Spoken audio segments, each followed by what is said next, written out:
bonjour, je suis le professeur Serine Magueye, je suis le directeur général du campus franco-sénégalais. Campus franco-sénégalais et nos relations par rapport au pays du Sénégal, c'est quoi? Le campus franco-sénégalais est un établissement d'enseignement supérieur public de droit sénégalais qui a été co-construit entre la France et le Sénégal.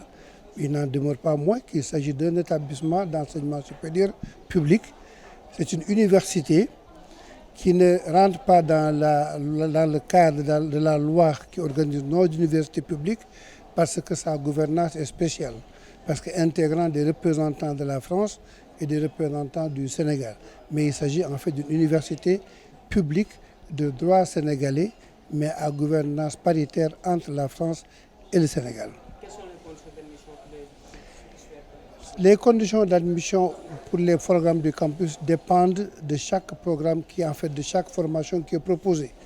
Mais d'abord, il s'agit d'une institution qui a la capacité ou l'habilité de prendre des étudiants même avant le baccalauréat. Donc au bac -3 pratiquement jusqu'à la fin de vie.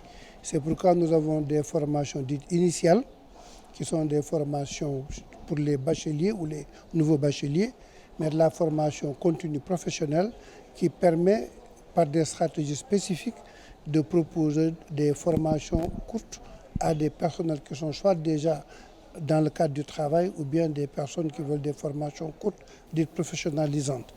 Il s'agira donc pour chaque formation d'avoir des critères, mais le premier critère c'est quand même le bon niveau. On ne peut pas parler d'excellence partout, mais un bon niveau pour pouvoir suivre les formations.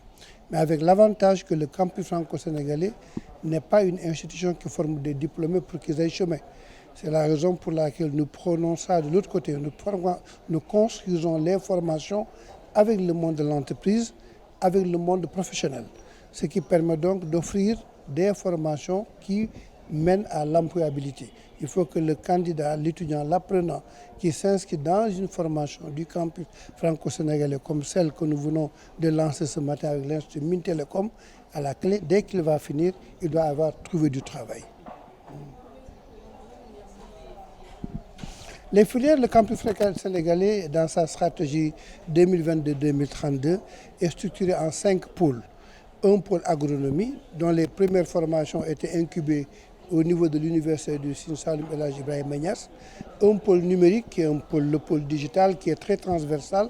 Un pôle bâtiment, travaux publics et environnement et industrie.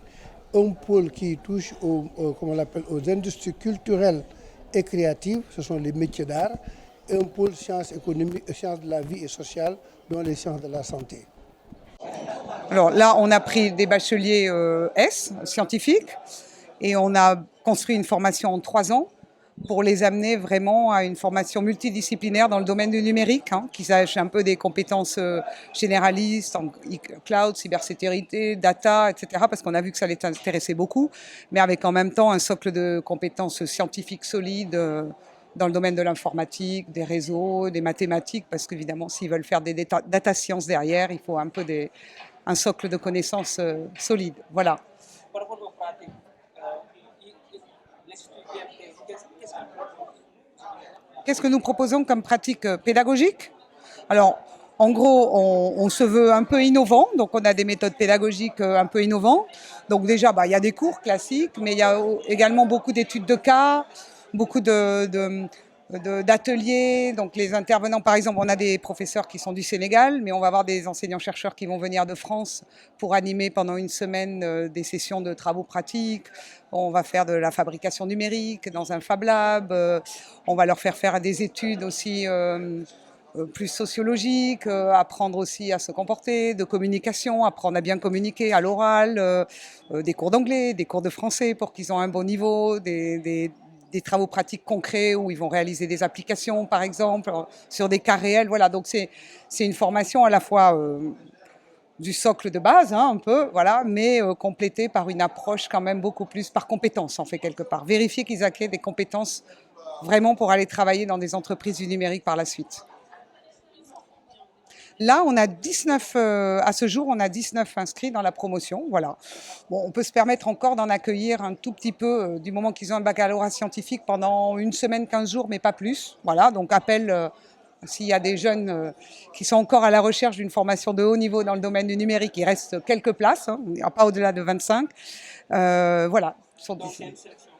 Ah oui, il y a une sélection quand même. Oui. De motivation, déjà, c'est très important. Je crois qu'il faut vraiment avoir envie.